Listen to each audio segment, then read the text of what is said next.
Welcome to Coffee Break. Thoughtful conversations for a busy world.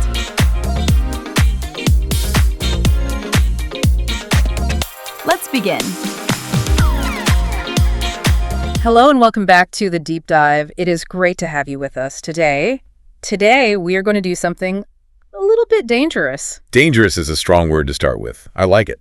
I think it fits. Yeah. Because we aren't just talking about a new productivity hack or, a way to optimize your inbox. We've done those. We've done those.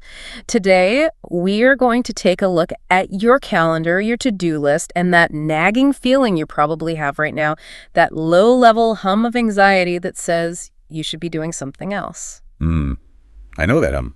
We're going to ask a really uncomfortable question. Is all that busyness actually success? Or is it maybe a hiding place? It's a question that tends to make people squirm. I think we love our productivity. We do. In modern culture, we wear it like a badge of honor. Oh, I'm so busy is the standard answer to, how are you? It's a status symbol. It is. Yeah. But today's deep dive is going to challenge that directly. Exactly.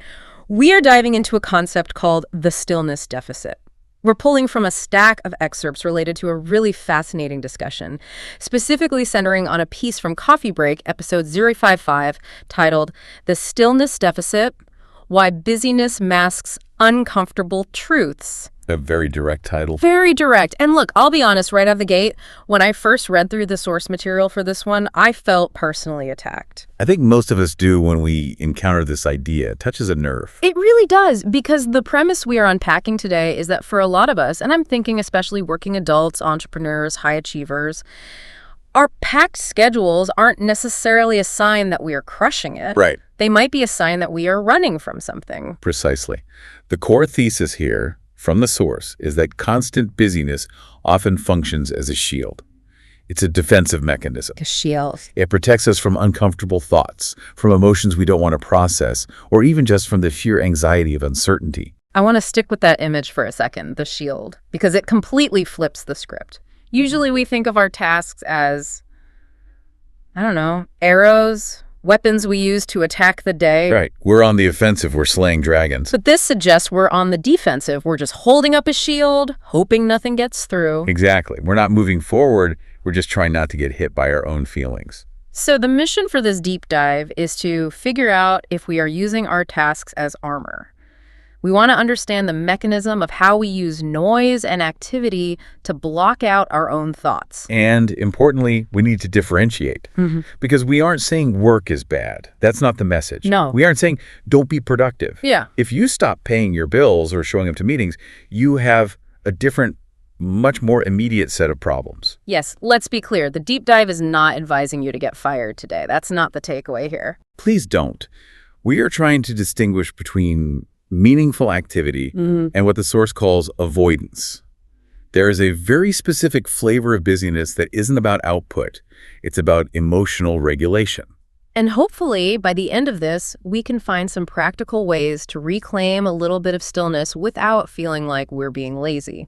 Because that is the fear, isn't it? That's the core fear. If I stop, I fail. If I pause, the world falls apart. Or worse, my world falls apart. That is the fear. But as we will see, stopping, or at least pausing, might be the only way to actually succeed in a meaningful way. Okay, let's get into the diagnosis then. I want to start with the boldest claim in the source material. It's a direct quote. It says, sometimes busyness isn't productivity, it's avoidance. It's a powerful distinction. It forces you to look at your own behavior. It is, but I want to push back on it slightly, or at least play devil's advocate. Because if I'm answering emails, if I'm organizing my desktop files, if I'm researching the best standing desk for 3 hours, I am doing things. You're active. I am producing completed tasks. I can check a box. It feels good. How is that avoidance? It feels like the opposite. And that's the trap. It feels like work. It looks like work. It even smells like work. But the source argues that we need to look at the intent behind the action, the why. The motivation. The motivation. True productivity is about moving the needle. It's about progress toward a significant pre-identified goal.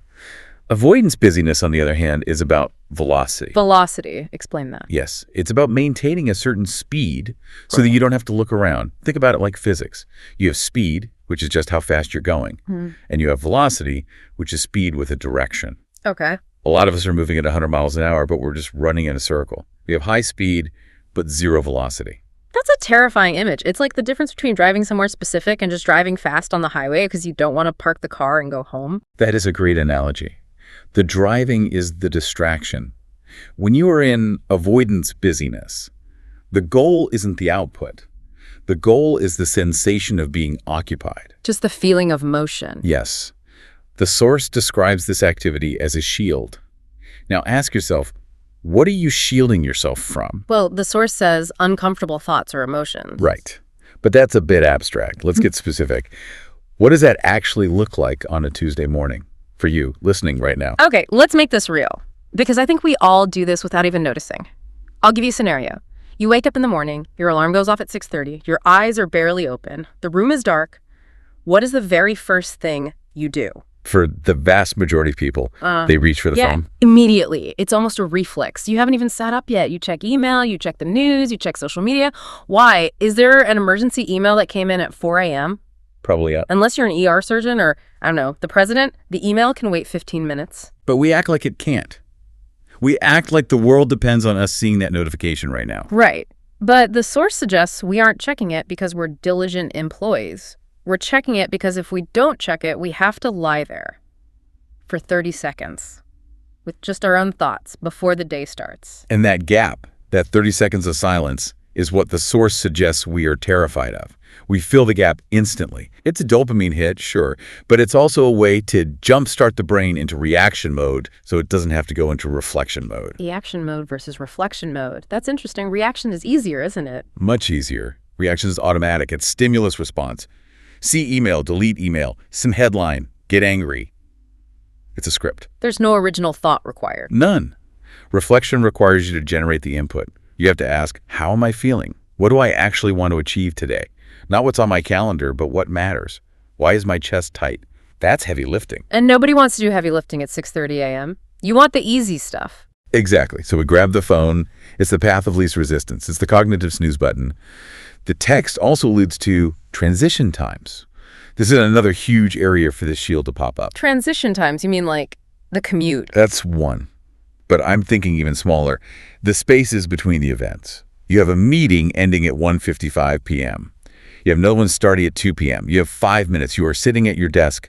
What do? I know what I do. Do you sit and breathe? Do you look out the window at a tree? Do you just stretch? Absolutely not. Are you kidding? I check Slack. I delete junk mail. I organize my calendar for the 10th time. I check the weather. I feel this immense pressure to maximize that 5 minutes. And why? If I just stare at the wall, I feel wasteful, unproductive. Wasteful. That's the word. The cultural programming is so deep. But are you maximizing it? Or are you just plugging the hole? That impulse to fill every crack in the day with low-value tasks, that is the shield in action. You're just spackling the cracks so you don't see them. You're shielding yourself from the stillness. Because if you stopped for that 5 minutes, the adrenaline from the last meeting might wear off. You might realize how tired you actually are. Or how much you dislike that meeting. Or how much you dislike your job. Or that you're worried about something completely unrelated. The momentum keeps those feelings at bay. That's a really good point. The momentum keeps the exhaustion at bay.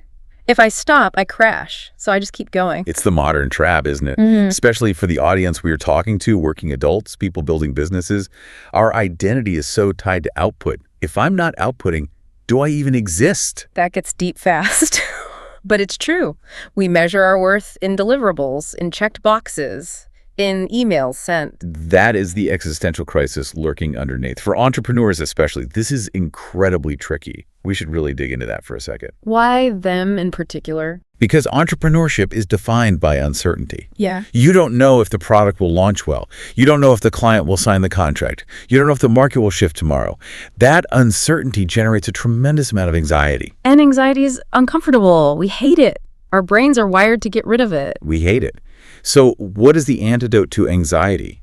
Action, or at least the feeling of action. Right. It feels better to do something, anything, than to just sit with the worry. If I stay busy, if I keep moving, I feel like I'm in control. I feel like I'm fighting the uncertainty. So staying busy becomes a drug. It numbs the anxiety of the unknown. even if the busyness itself isn't the most strategic thing I could be doing. So we aren't necessarily working because the work needs to be done right this second. We are working because if we stop, the anxiety catches up to us. Right. It's like that movie Speed. If the bus drops below 50 miles per hour, it explodes. Our brain tells us that if our activity level drops, our anxiety will explode. That is the perfect metaphor for the modern professional. We are all driving the bus from speed. I have to keep answering emails or I'll have to think about my life. The bomb is our own self-reflection. Which brings us to the second major point in our roadmap today, the fear of silence. The source material is pretty blunt about this. It says, quote, "You're busy because silence feels uncomfortable." It sounds simple, almost obvious when you say it out loud. Yeah. I don't like it when it's too quiet. But let's look at the psychology there. Why? What is it about silence that's so threatening? I mean, it's empty. Silence is a vacuum. Yeah. And nature abhors a vacuum. When you remove external stimuli, when you turn off the podcast, put down the phone, close the laptop, what is left? Just you, your own thoughts. Just you. And for a lot of people, that internal environment is a chaotic, noisy, and frankly unpleasant place. So we'd rather have external noise than internal noise. That's where the term stillness deficit comes in. I love that phrasing. It's not just that we don't have time. We tell ourselves, oh, I'd love to relax. I just don't have the hours. That's the excuse. But the source argues that we have a deficit of tolerance for quiet. We have actively rejected it. We've untrained our brains to handle it. We really have. Think about this. When was the last time you were truly bored? Truly bored. Man, I don't know, years. Maybe when I was a kid and stuck in a car with no Game Boy. Right. Now, if I'm in line at the grocery store, I listen to a podcast. If I'm waiting for the microwave for 30 seconds, I check Instagram. Boredom is. It's been engineered out of my life. Exactly. We have eradicated boredom from our lives. We treat it like a disease to be cured. But by doing that, we've lost the ability to sit with ourselves. The source lists specific things we are running from: uncomfortable thoughts, anxiety, uncertainty. But I think there is something even deeper there. What do you mean? Well, think about the fear of slowing down that's mentioned in the text. Why does slowing down feel so dangerous? It's not logical. Slowing down should feel safe. I think it feels like losing control. If I'm spinning plates, I'm the master of the plates. I'm engaged. I'm in command. If I put the plates down, I'm just a guy standing in a room wondering what to do with his life. The plates gave me purpose. That is the aha moment right there. Yeah. That's it. We aren't afraid of being bored. People say, oh, I hate being bored. No, you don't. You are afraid of what comes up when you aren't distracted. When the noise stops. When the noise stops, the truth comes out. The truth? That sounds ominous. It can be. Maybe the truth is that you aren't happy in your job. Maybe the truth is that you are worried about your relationship. Maybe the truth is you feel like an imposter and you're terrified. Everyone is going to find out you have no idea what you're doing. Those are big, scary monsters. They are. They are the dragons in the basement. And as long as you are frantic upstairs, running around, rearranging the furniture, checking emails at 11 p.m. You don't have to go down to the basement. You don't even have to acknowledge the basement exists. The noise of your busyness drowns out the sound of the dragons. So the busyness is the noise we make to drown out the monster. Exactly. And that's why we cling to it so tightly. It's not a productivity tool. It's a coping mechanism. That is bleak, but it makes a lot of sense. Okay. So let's talk about the noise itself. We've diagnosed the problem. We are using busyness as a shield. Now, I want to look at the mechanics of how we do this, because we've gotten really, really good at it. We are experts at distraction. We're black belts in avoidance. The source lists a few specific methods: filling every moment with tasks, scrolling, or noise. Let's break those down. The mechanics of distraction. I like that. Let's start with scrolling. The source calls this out specifically, and it's interesting because scrolling like on social media or news feeds, it doesn't feel like busyness in the traditional sense. It feels like leisure. I'm taking a break. But the source lumps it in with avoidance. Why? Because of the function it serves. It's about the job it's doing for your brain. Think about the cognitive load of scrolling. It provides just enough engagement to occupy your surface-level attention. Right, something shiny to look at. It blocks out deep thought. But it doesn't require enough effort to actually challenge you or produce anything.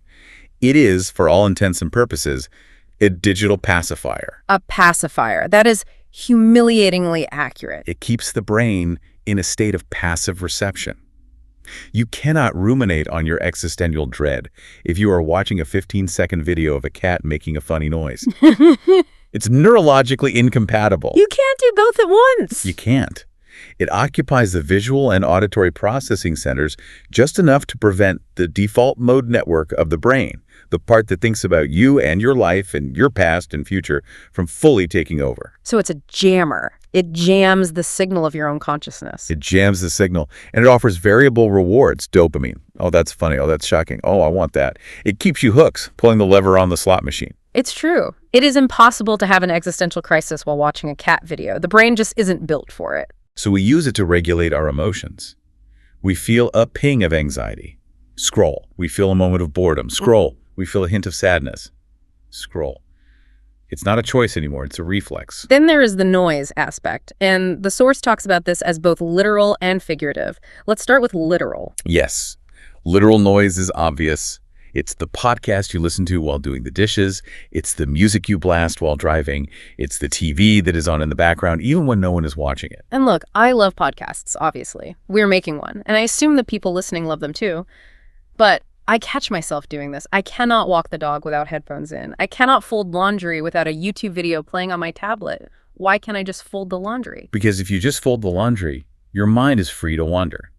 And again, we have conditioned ourselves to view mind wandering as dangerous territory, or at the very least, inefficient. That's it. Inefficient. We want to be entertained or informed or stimulated constantly. We treat input as value. If I'm listening to a podcast about history while I fold laundry, I'm optimizing that time. I'm stacking my habits. Right. I'm multitasking. I'm learning. I'm bettering myself. But are you? Or are you just avoiding the silence? There's a difference between enjoying a podcast and needing a podcast, because you can't stand to be alone in your own head for 20 minutes. That's the distinction, choice versus compulsion. Am I choosing this input, or am I running from the lack of it? Exactly. Then there is the figurative noise, the mental noise, The never-ending to-do list, the mental tabs that are always open. the mental chatter. This is where overscheduling comes in. The source connects this directly to the working adult and entrepreneur persona. If you pack your calendar back to back with zero white space. Which is a point of pride for a lot of people. I'm back-to-back all day. Right. It sounds important, but what you're actually doing is creating a wall of noise. You literally do not have the time to think about the bigger picture. You don't have time to ask, is this the right meeting to be in? You're just reacting. Meeting, email. It's like being in a batting cage with the machine set to fast. Yeah. You don't have time to think about your swing. You just keep swinging. And this creates an illusion of control. The source makes this point very clearly. Busyness can disguise anxiety. It creates a feedback loop. Okay, walk me through the loop. We feel anxious about the uncertainty of a project. So we get busy to fix it. We answer a ton of emails, schedule a bunch of meetings. We feel like we're doing something. But because we are running on fumes and not thinking strategically, we just get exhausted. Being exhausted lowers our resilience and makes us more anxious. So what do? We get busier. We double down. We double down. I think I just need to work harder to get out of this hole. But the digging is what's creating the hole. We're just digging it deeper and faster. That is a vicious cycle. And I think a lot of listeners are nodding their heads right now, maybe a little frantically. Feels like a trap you can't escape. It does. So how do we break it? How do we tell the difference between I am working hard on my dreams and I am hiding from my feelings? Because we have to work, right? We can't just stop. No, we can't. And that's why this is so difficult and nuanced. The source gives us some talking points on this differentiation. We need to audit our behavior. We have to become scientists of our own productivity. Okay, let's break down the criteria. I want a checklist. How do I know if I'm doing meaningful work versus emotional avoidance? Let's start with the gold standard, meaningful work. Extrapolating from the source's concept of clarity, meaningful work is, first and foremost, intentional. You are doing it because you decided it is the most important thing to do right now to move toward a specific goal. It's proactive, not reactive. You chose it. It wasn't just the loudest thing in your inbox. Correct. It moves you toward a specific desired outcome. And here is the key feeling. When you finish meaningful work, you might be tired, but you feel accomplished. You feel a sense of resolution. There's a satisfaction there. Okay, the good tired, like after a long hike or a great workout. Yes. You feel used up in a good way. You feel progress. Now, compare that to emotional avoidance. Okay. Avoidance is almost always reactive. It is driven by a compulsion. You aren't doing it because it's the best use of your time. You are doing it because you feel an hitch, a feeling of unease that you were trying to scratch. It's driven by a negative emotion, not a positive goal. Precisely. You're running from something, not to something. And the result... You feel drained, but not accomplished. Exactly. You feel like you ran a marathon on a treadmill, you moved a lot, you sweated a lot, but you didn't go anywhere. You close your laptop at 6 p.m. and you think, I was busy all day. What did I actually do today? Oh, I hate that feeling, the empty calorie workday. You consumed a lot of time and energy, but got no nutritional value from it. That is the tell. If you are consistently finishing your days feeling frantic, drained, and empty, you are probably in an avoidance cycle. Your busyness is a symptom, not a solution. This leads directly to the clarity conundrum mentioned in the source. It says busyness can prevent clarity, which sounds counterintuitive. You'd think being busy would make you an expert on your work. It makes you an expert on the small details, maybe. But it prevents you from seeing the whole system. Think about water. I love the analogy of water here. If you are standing in a pool of water and you are thrashing around, splashing, moving constantly, you cannot see your reflection. The water is too chopped up. It's all distorted. Exactly. The water has to be still to reflect anything clearly. Your mind is the same. If your mind is constantly thrashing with tasks and noise and notifications, you cannot see yourself. You cannot see the truth of your situation. And this is the great irony for entrepreneurs and high achievers, which you mentioned earlier. It's a huge irony. What's the irony? They get busy because they want to succeed. You want to build the business, get the promotion, solve the problem. But by being too busy, by thrashing in the water, they blind themselves to the very strategy that would let them succeed. You cannot see the big picture when you are hyper-focused on clearing your inbox. Your field of vision shrinks down to the next 5 minutes. You're so busy rowing the boat as hard as you can, you don't realize you're going in the wrong direction. Exactly. You need to put the oars down to check the compass. But putting the oars down feels like doing nothing. So we just keep rowing.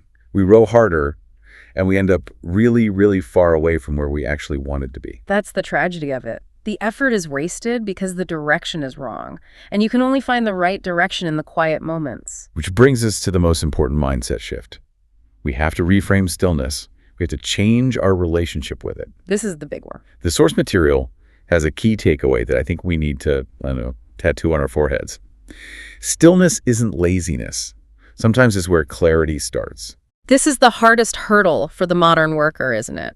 We have deep cultural conditioning that equates noise with value and silence with laziness. Oh, absolutely. It starts in school. If you're staring out the window, you're daydreaming, you're not paying attention. Get back to work. In the office, if you're staring at the wall, you look like you have nothing to do. You're slacking. If you're typing furiously, even if it's just nonsense, you look like a top performer. The optics are all wrong.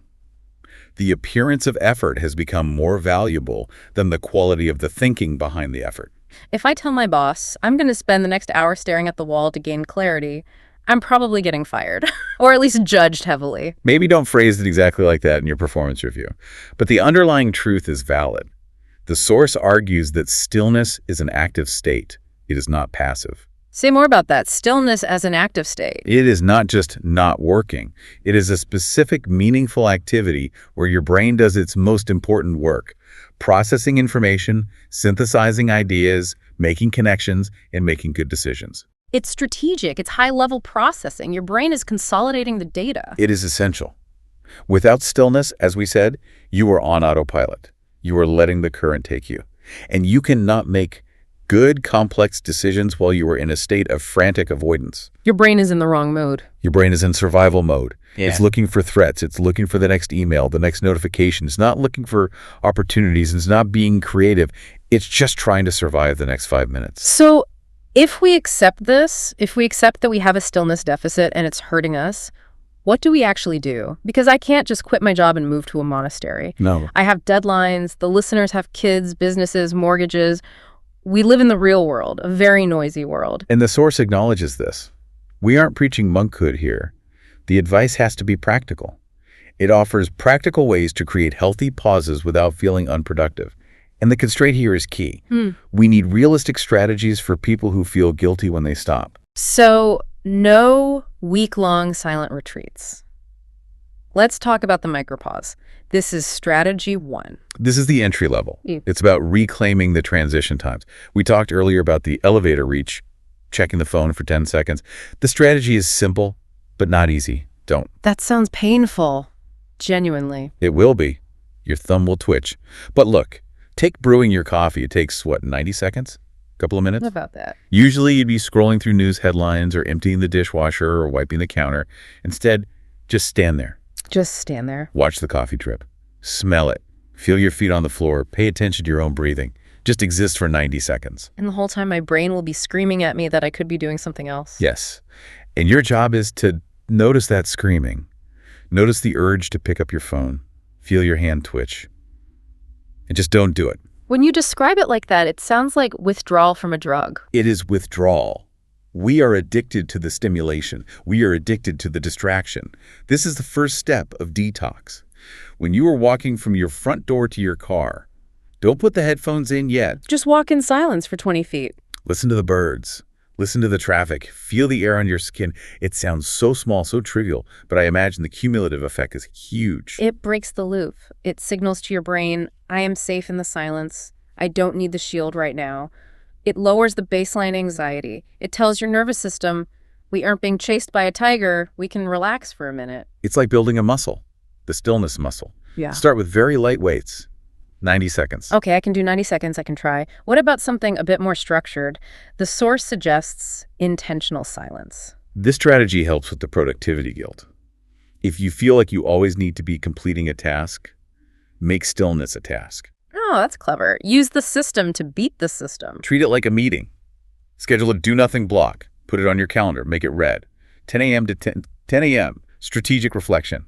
Strategic reflection. I like that branding. It sounds much better than staring into space. It does. It sounds executive. It sounds important. But essentially, you are carving out a time where the goal is to sit still. So when you sit still, you aren't being lazy. You are executing the plan. You're being productive at being still. You are satisfying that part of your brain that needs to check a box. Did I reflect strategically? Yes. Check. That is a great mental hack. Use the neurosis against itself. Exactly. But I want to talk about what happens when we do this, because we're not just selling a feel-good solution here. We established earlier that we are running from discomfort. So if I sit there for 10 minutes, it's going to be uncomfortable, isn't it? I assume so. The dragons are in the basement, and I've just opened the door. It will be awful at first. You're really selling it. Tune in next week for more awful advice that will make you feel terrible. We have to be honest. The first few times you do this, you will feel anxious. Yeah. You will feel bored. You will feel the urge to grab your phone so intensely. It feels like a physical pull. Your brain will scream at you. This is a waste of time. You have emails. Your competitor is working right now. What are you doing? So what do we do with that feeling? That internal screaming? Do we fight it? Do we try to suppress it? No. Yeah. You do the opposite. You realize that the discomfort is the point. That feeling. That is the shield coming down. That's the sound of the armor clattering to the floor. Okay. So you lean into it. When the shield comes down, you don't run. You observe. You get curious. You ask, why am I anxious right now? Oh, I'm worried about that email I sent. Okay. Acknowledge it. Let the thought be there. I'm feeling bored. Okay, what does boredom actually feel like in my body? Acknowledge it. I feel lonely. Okay, that's a real feeling. So it's exposure therapy for your own mind. Basically. You are proving to yourself that the uncomfortable thoughts won't kill you. They're just thoughts. They're just feelings. And once you realize they won't kill you, you don't need to run from them anymore. You don't need the busyness to hide. And that is where the clarity comes in. Once the noise of the panic settles, you can actually hear yourself think. And that is where you find the solutions to the problems you were trying to outrun in the first place. You realize, I'm not anxious because I have too much to do. I'm anxious because I'm doing the wrong things. Or I'm not happy with this project. You can't have that realization at 100 miles per hour. You can only have it at 0. Wow, it really flips the script. We started this episode looking at a packed calendar as a sign of importance, a symbol of success. But now, it kind of looks like a panic room. A panic room made of meetings and emails and to-do lists? Exactly. And locking yourself in a panic room is no way to live a life or run a business. No, it isn't. It's a way to survive, maybe, but not to thrive. So let's summarize this deep dive. This has been a lot to process. We've moved from viewing busyness as a badge of honor to seeing it as a potential hiding spot. A shield. A shield. We've learned that the stillness deficit isn't just a lack of time, it's an active fear of what happens when the noise stops. We learned that we use tasks as a shield against uncomfortable emotions, and especially uncertainty. We learned about the mechanics of distraction, how scrolling and constant noise keep us in a shallow, reactive state. And I think most importantly, we learned that stillness is not the enemy of productivity. It is the prerequisite for clarity. It's the soil where good ideas grow. You can't plant a seed in a hurricane. If you are running 100 miles an hour in the wrong direction, slowing down isn't failure. It's the only way to get back on track. Well put. So to you listening right now, we know your world is obsessed with speed. We know you are judged by your output. But the ultimate competitive advantage might not be doing more. It might be the ability to stop, breathe, and think clearly when everyone else is just reacting. In a noisy world, silence is a superpower. It's the rarest commodity we have. It really is. Now, before we let you go, we want to leave you with one final thought, something to test yourself with. A challenge, really. Right. We talked about the fear of what comes up in the silence, the dragons in the basement. So I want to challenge you. If you stopped everything, the scrolling, the emails, the noise, the podcast, yes, even this one, for just 10 minutes right now. Yeah. What is the specific thought or feeling you are most afraid would show up? Really think about that. What's the one thing that you know is lurking there? Is it a worry about your career, a relationship, a feeling of inadequacy, a memory you've been pushing down? Whatever that thing is. Yeah. That is exactly what you need to look at. That is what the busyness is hiding. That is the dragon. And just looking at it, just naming it, is the first step to actually dealing with it. A little scary, but definitely necessary. Thank you for diving deep with us today. Go find some stillness. See you next time.